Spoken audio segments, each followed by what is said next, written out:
Philippe Choquet, à travers l'histoire, il y a peut-être une dominante qui a irrigué le métier d'ingénieur, c'est le fait de construire son époque et de construire l'avenir, puisque les ingénieurs sont au cœur des sujets qui font la société. Oui, c'est vrai que les ingénieurs sont au cœur des sujets de société et participent en fait participent aux solutions des grands enjeux qui nous concernent. Voilà. Donc, alors toutes les solutions ne sont pas techniques ou technologiques, hein, mais de penser, d'avoir le bagage scientifique suffisant et la méthode en fait pour résoudre des problèmes complexes et aussi la méthode, le savoir-faire pour animer des équipes, parce qu'il y a cette dimension-là aussi qui est importante dans le métier d'ingénieur, pour animer des équipes et pour résoudre ces problèmes, oui, font que les ingénieurs participent à trouver des solutions pour les challenges que nos sociétés ont à relever. Comment vous pouvez adresser en tout cas ces angoisses que peuvent avoir les jeunes? Est-ce que le métier d'ingénieur, il est bien fait pour celles et ceux qui ont ces problématiques? Alors, par rapport à tout ce qui est phénomène d'éco-anxiété, voilà, il y a des réalités, des événements climatiques qui tous les jours nous disent qu'effectivement, euh, on a, il y a eu des choix qui ont été faits par le passé et des connaissances scientifiques qui n'étaient pas suffisamment outils, qui fait qu'aujourd'hui, on est dans une situation compliquée. Donc, que certains éprouvent de l'éco-anxiété, et particulièrement les jeunes, parce que quelque part, bah, c'est le monde dans lequel vous allez vivre, c'est normal.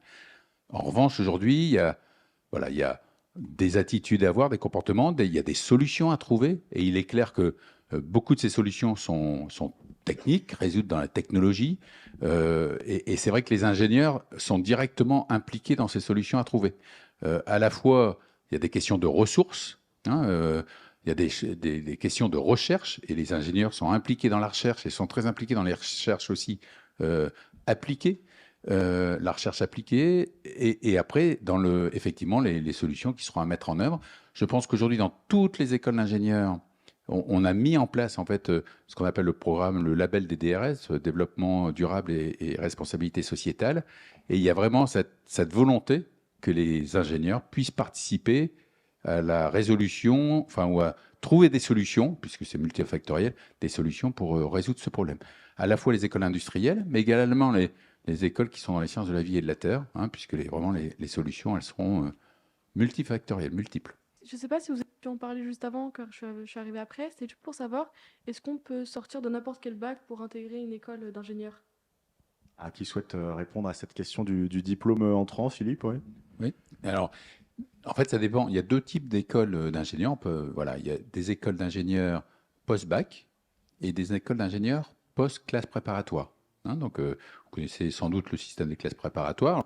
Je dirais parmi les plus vieilles écoles, elles sont plutôt post-prépa, mais il y a des écoles qui sont développées sur un système post-bac. Est-ce qu'on peut intégrer des écoles d'ingénieurs avec n'importe quel type de bac? Et derrière, c'est la question des spécialités. Voilà. Il est clair qu'une école d'ingénieurs, il y a des composantes scientifiques nécessaires. Voilà. Et il faut des maths, il faut de la physique. Dans certaines écoles, sciences de la vie, il faut donc des sciences de la SVT. Euh, donc, alors, il est clair que si tu fais une classe prépa, bah là, il faut faire des maths et de la physique, très vraisemblablement. Hein. Dans les admissions directes des écoles, oui, dans la plupart des cas, il faut une spé maths. Hein. Euh, alors, maths physique ou maths SVT. Euh, NSI, SI. oui, tout à fait. Après, il y a tous les bacs technologiques, hein, également. Selon les écoles, il y a des voies d'accès donc pour les bacs technologiques. Hein. Et puis après, donc ça, c'est les admissions post-bac. Après, il y a également tout ce qu'on appelle les admissions parallèles. Hein. C'est-à-dire que tu peux très bien commencer, par exemple, par un DUT, un BUT ou une licence universitaire et demander en fait une admission parallèle. Alors, selon le diplôme avec lequel tu te présenteras, tu pourras être admis en première année post-prépa ou en troisième année post-bac, voire en niveau master, donc en quatrième année. Donc ça dépend vraiment. Alors, normalement, c'est plutôt en troisième année ou en première année d'école d'ingénieur. Et peut-être aussi un complément par rapport à ça, c'est-à-dire que le master est plutôt un titre, enfin un diplôme qu'on obtient à l'université, alors que le diplôme d'ingénieur, c'est plutôt dans des grandes écoles. Et en fait, c'est la différence en fait dans les pratiques pédagogiques entre une école voilà, où on a un groupe d'étudiants globalement homogènes et qui se destinent au même métier. Et en fait, l'enseignement à l'université, où là, alors notamment au niveau de la licence, du cycle licence, il y a beaucoup plus d'élèves.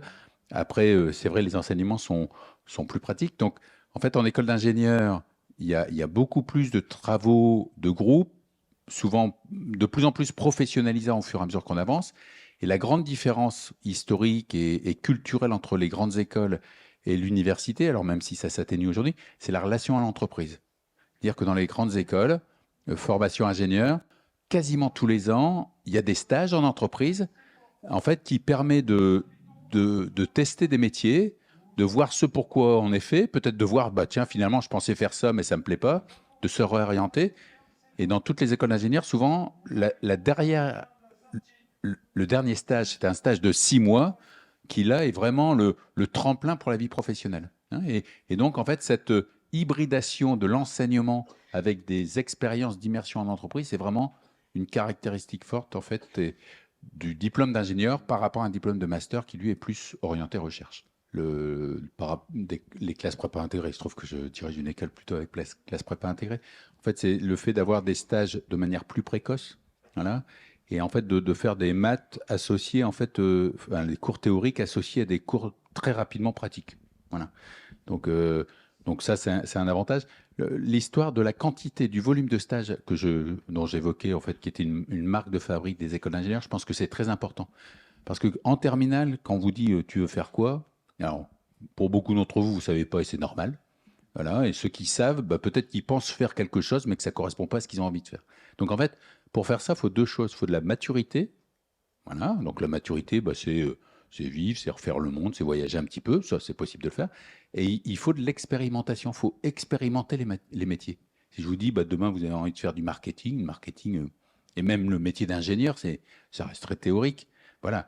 Par contre, demain, allez, au début, on fait un stage ouvrier, après, on fait un stage avec un peu plus de responsabilité. Donc, un petit peu à la fois, on est immergé dans les entreprises, on voit les métiers, et un petit peu à la fois, vous pouvez vous spécialiser. Les spécialisations en cursus ingénieur, c'est surtout en années 4 et 5, enfin, c'est dans les 2 dernières années du cycle ingénieur.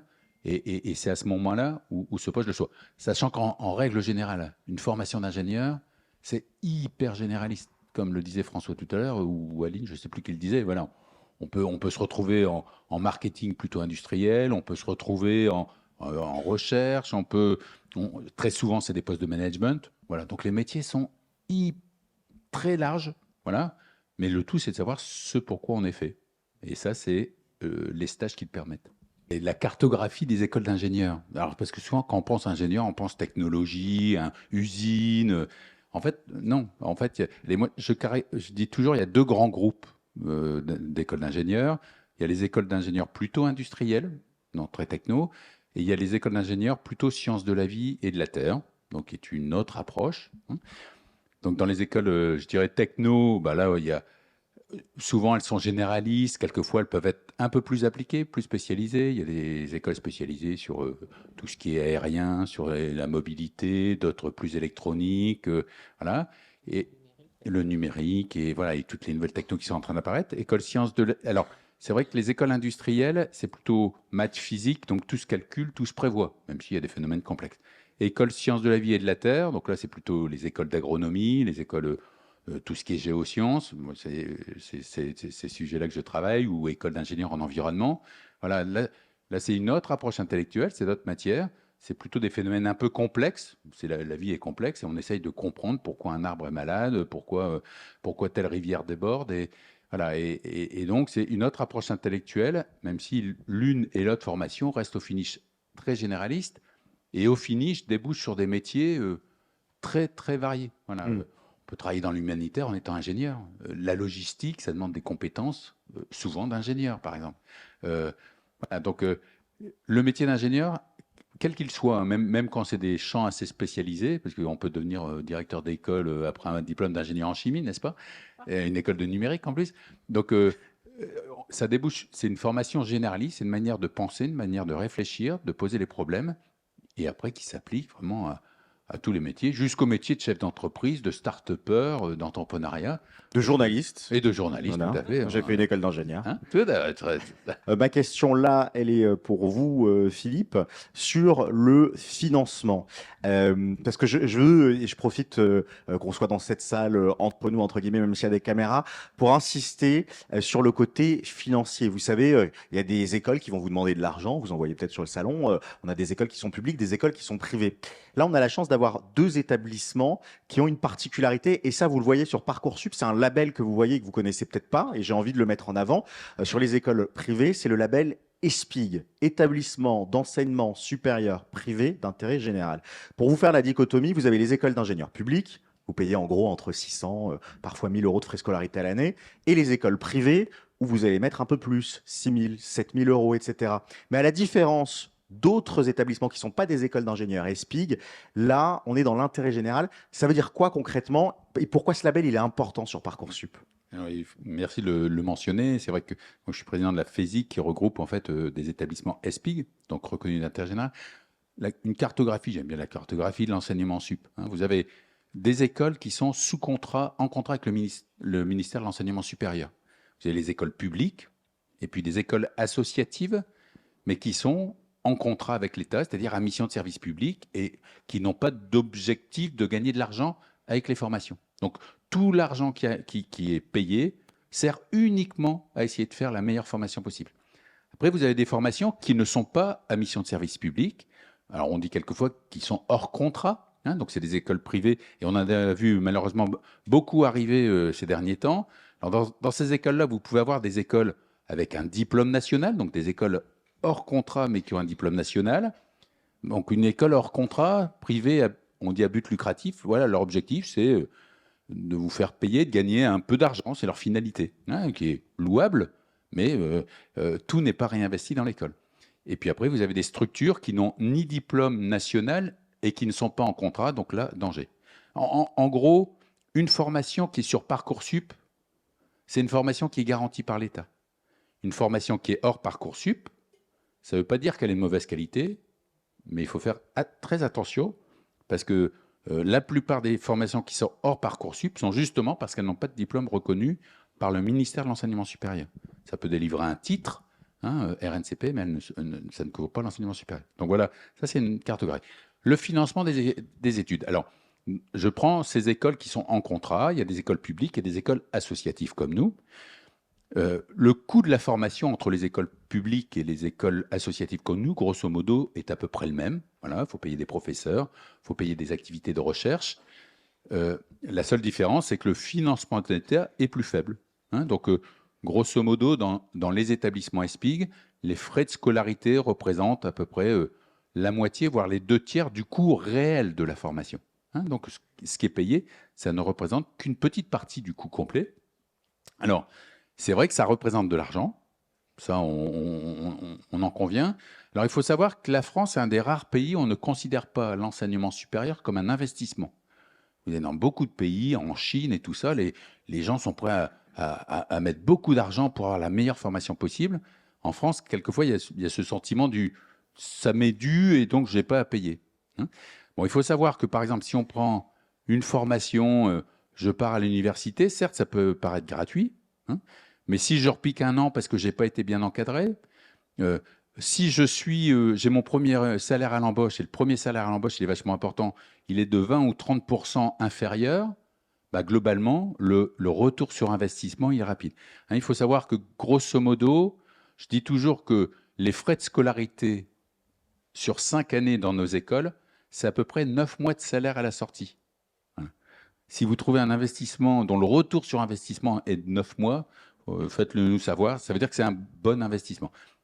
Ceci étant, il faut quand même sortir l'argent. Il faut savoir que nos écoles à but non lucratif, on a pour la plupart des fondations, les étudiants boursiers.